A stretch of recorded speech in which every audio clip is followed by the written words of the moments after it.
Hello and welcome back. Today we're going to look at doing this painting of crocus flowers.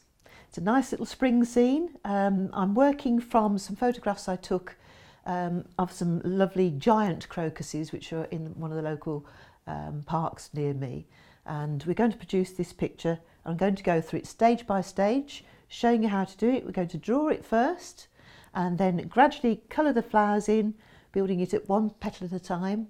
Then unusually we're going to add the background afterwards. Okay, I've actually drawn out the crocus flowers from these photographs here, just taken one or two of them because there are quite a lot of them there. What I always do is draw it out onto a scrap piece of paper first, and then scribble on the back, transfer it over by going back over it again. That means you can put the picture where you want to on the paper, and you don't get lots of rubbing out on your paper. So I've already done that for you, so you can see where to work into this now. So I've created a little design. I've got like a pyramid shape, trying to follow some of the shapes of these crocuses on here. So now we're going to start adding the colours to this. We're going to mix up the colours we're going to use, and I'm going to use varying shades of purple colour. You can see some are more red than others, some are a deeper, more bluey purple. So we're going to get several different mixes of these on the go, and some stronger and some weaker. We're going to use the ultramarine blue and a touch of alizarin crimson. And this gives you varying shades of purple. So if you want it a little bit more bluey, you add more blue colour into it. And then if you want it a little bit more pinky, you add more red into it. You also want to get them so that you've got some stronger and some weaker colours, because again you want to get some lighter petals and some darker ones. So just making sure, I tend to test these first just to see they've got the right tone. I always mix the colour up and then dilute it to taste. It's all a bit like making squash. You put the squash in first and dilute it down with water. So once I've got the colour there that I want to use, I can just dilute it with a bit of water to make it paler, and then keep some areas which are a bit stronger. So now we're going to work on the flowers. I'm thinking about whether to put a background into it. Sometimes with doing flower paintings I put the background in first, but other times you can put a bit of a background in afterwards. Entirely up to you which way you work, but I'm going to do it this way on this particular picture. So to work with this, I'm just going to get my clean water, just use a little brush, and you start working around the flowers, just working on one petal at a time. You wet the petal carefully up to the edges with the clean water. I've got a slightly grubby brush there, but it's clean water. Dry your brush, a bit of kitchen roll, and just lift out the puddle so it's not soaking wet but it's damp. So just looking at one of these, I can start to see perhaps a bluey coloured one here. We're just going to tickle in some of that colour. Might let the tips go back to being quite pale and white at the top there where it's catching the light. And then while that's still wet, these are quite dark down the bottom, so a little bit of the stronger purpley colour at the bottom here, and just let it bleed up into the picture, into the petal I should say really. I can't work on any of the others of those because they'll run into each other. So we move on to another flower. This one I'm going to use a little bit more purpley red. For this one, just vary it slightly. Wetting one petal, working down, wetting one petal, take the puddle out of it so it's not soaking wet. Tickle in a bit of the weaker colour first, a bit of water with that. So a little bit of the weaker colour. Bringing it down, again looking to see it, probably catching a bit of light onto the tip here. And the top edge of that will be made by these other petals. And then while it's still wet, a little bit of the stronger colour from the bottom upwards. That's a little bit of a grubby colour. I'm going to add a bit more red into that, make it a little bit brighter. Again, I can't work on any of these because those two are wet, so I pick another flower. Just got to remember which colours I've used where. So I'll go back to a bluey coloured one perhaps for these. And we'll do the same on this one. Wet it first, avoiding the little stamens on there, so just the little yellow stamens in the middle of the flower here. And this is the inside one, so it'll probably be a little bit paler, so we'll stick to the paler colours in that. Tickling a little bit of the purpley colour, lighter towards the top edge, and then it's going to be a little bit darker in the centre there, so we can just a little bit stronger colour in the middle, just bring it up while it's still wet. If it goes dry, it'll go stripy, so while it's wet it'll blend beautifully up the petal, and you just dry your brush and take a little bit back out again if you need to. I'm using Bockingford 425 gram paper. I like to use this because it stays wetter longer than the thinner papers and it doesn't need stretching. So I'm going to keep working around here. I'll perhaps have these three blue, that another red one. So the same again with this, just picking one of the flowers in there. I'll perhaps wet this petal. Smallish brush, this is a 6 round brush. Take the puddle out of it. A little bit of the bluey purple. Touch that in. Keep it lighter towards the top, so just take a little bit of the paint back out again and then keep it stronger towards the bottom, so a little bit of the stronger purpley blue. So wet that petal carefully around the edges there. In with the slightly more reddish purple, I think, for this one. Just weaken that down a little bit so it's not quite so strong.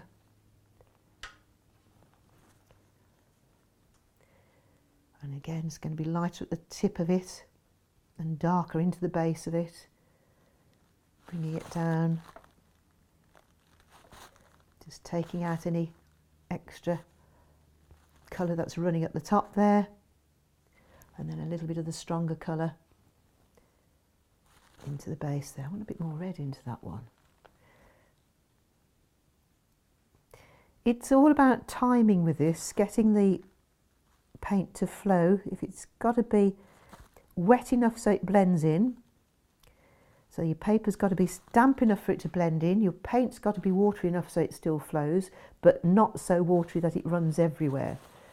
By the time you get to your last petal, you'll have cracked it, you'll understand how it all works, but with this one it takes a little bit of time to get the balance right with it.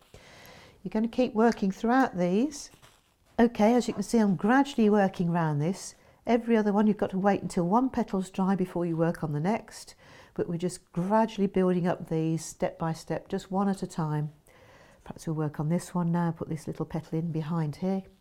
Clean water, not grubby water as I've just shown. A little bit of clean water onto the petal first. Again, we've got some little stamens here, so I'm just going to avoid those. Paint will run to wherever you put water, so be careful around the edges there, paint will run up to it. And then a little bit of the weaker one first, the little weaker colour in there first, letting that run up to where your water is. And then a little darker, lift out any puddles, stronger darker in the centre,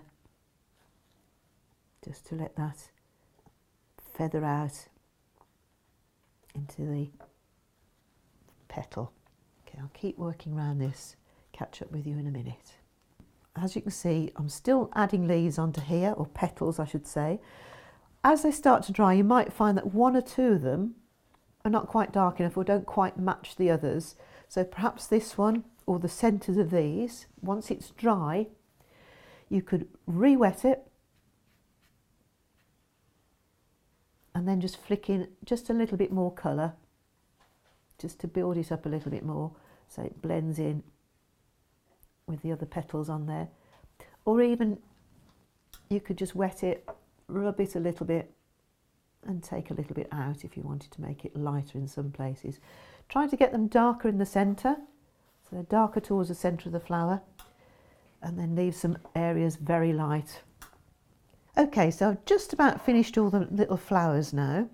Just check them over and making sure that you've got the right tones in there, that you've got the stronger tones. If you need to put a bit more colour in, in any of these. I perhaps want to make that a little bit more pink in the middle here. Just wet the petal again lightly with a little brush and tickle in a little bit more colour where you need it. So you can add as you go just a little bit more tone here and there.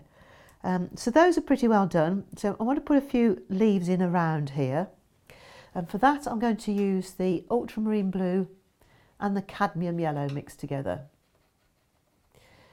and that will give me the nice bright greens. When you're mixing greens up, I never use a pre-mixed green.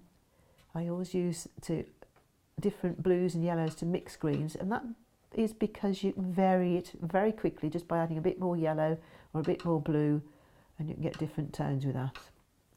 So with these, I'm just going to go straight onto dry paper and just flick down a little bit of the yellowy green and touch a little bit of the more bluey green into it as well, just to get a bit of change of light on that. And add a few of these in various places, filling up with a yellowy green leaf and a bit of bluey green into it to give you a bit of shaping to it. So the yellowy green's a little bit weaker to make it a little bit paler, and then while that's still wet, a bit more of the bluey green tickled into it to give you some changes of light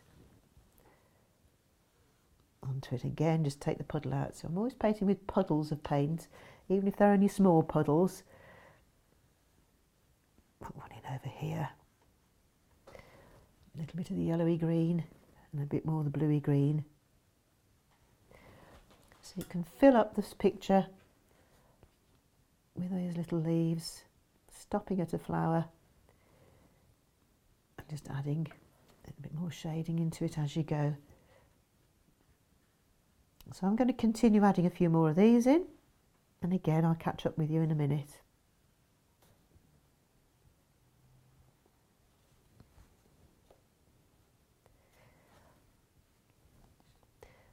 So I'm just continuing to add some of these leaves in.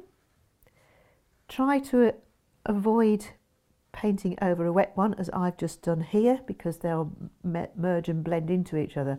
So I'm going to have to repair that in a minute when it's dry. So don't always do what I do what I say, and that might find it a bit easier.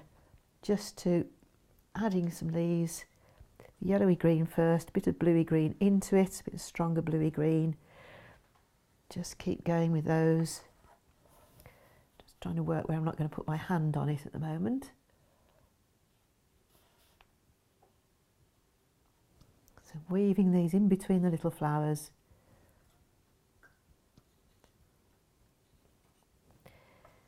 Adding a few more leaves in, perhaps have one coming out there. Disappearing down there. And another one perhaps at the top here.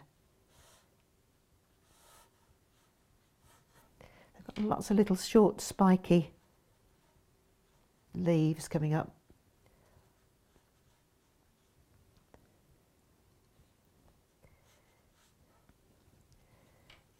Keep a few different strengths as well, so some are a little bit more greeny, some are a little bit more bluey, and if they crisscross each other, that's lovely.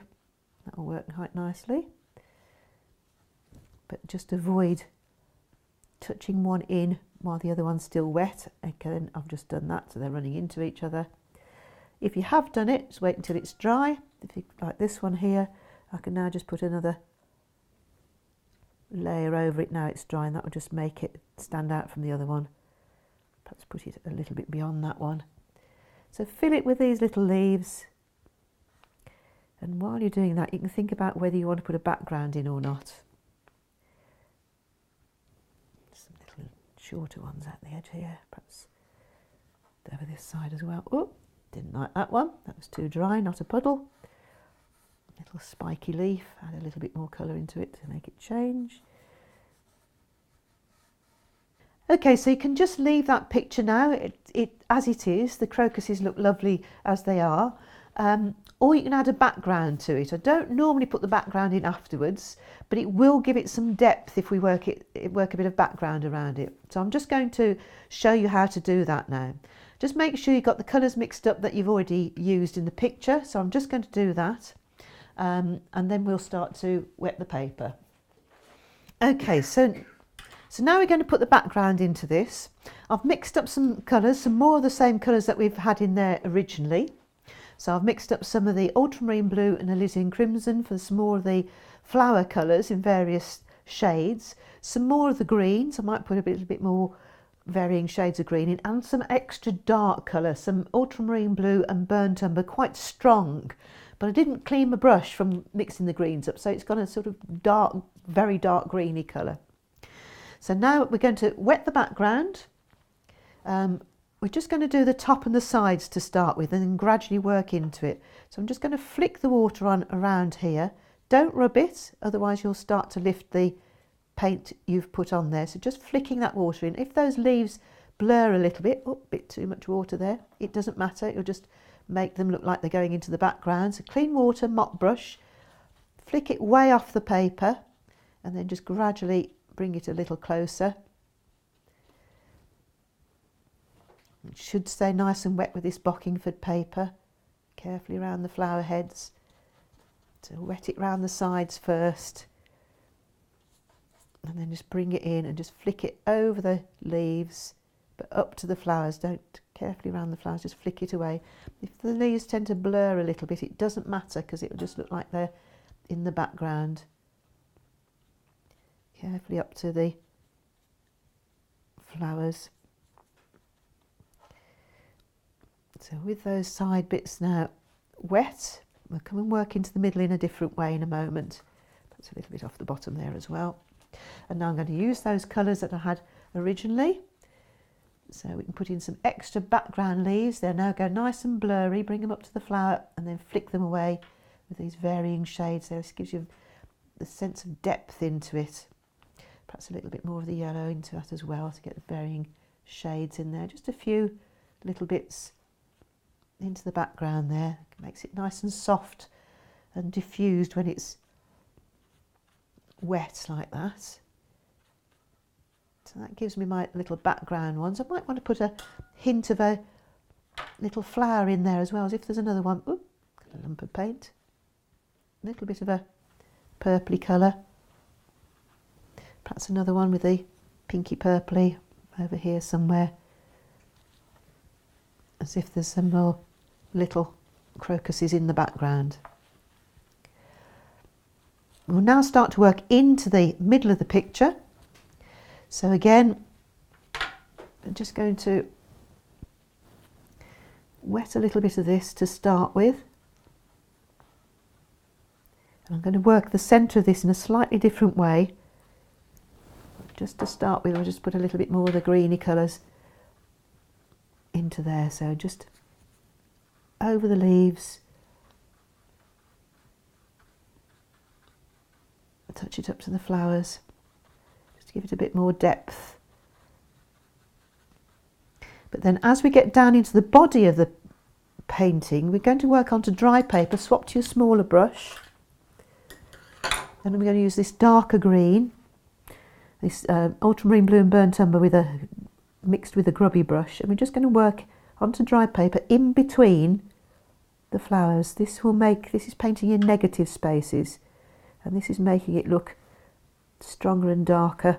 Let it bleed up into where it's wet up there, but gradually as it gets into where you want it really strong and dark, we'll just put it onto the dry paper in between the petals and the leaves, bringing it down. Again, it's onto the wet bit there, so it blurs into the background, and then onto the dry bit, just into the body of the picture, in between these leaves. Don't leave too many white bits in there, because you want it to be quite solid, and it should focus you in to the middle of the painting. You do 2 or 3 little patches at a time, just building those up, and then where you want it to get back into the end of the picture here, we'll just make sure that use a mop brush, clean water, put a bit of water on down there. As it gets to the edges, just push it into that little bit of water so it blurs around the bottom edge. So again, dry bit here where you want it nice and strong and dark. And then as you work down here, it's wet down there, so it just blurs away. That's another strong dark bit. And then it's going to touch back into that wet paper, so it blurs away around the edges, building up some strength into the middle of your picture, so it makes these look brighter and lighter, hopefully. So anywhere where you want it to come back, if it's an enclosed little space, you can put it on to dry, but then let it bleed out into the water for the background. Tidy a few of those edges up. Okay, I'll just finish doing a few more of these and then we can see the finished painting in a moment. Okay, so there we have the finished painting. Lovely spring scene of some little pretty crocuses there. If you want more information about this and other courses, then you can see the website for full details and some downloadable instruction sheets. I hope you enjoyed that, and I look forward to seeing you again soon.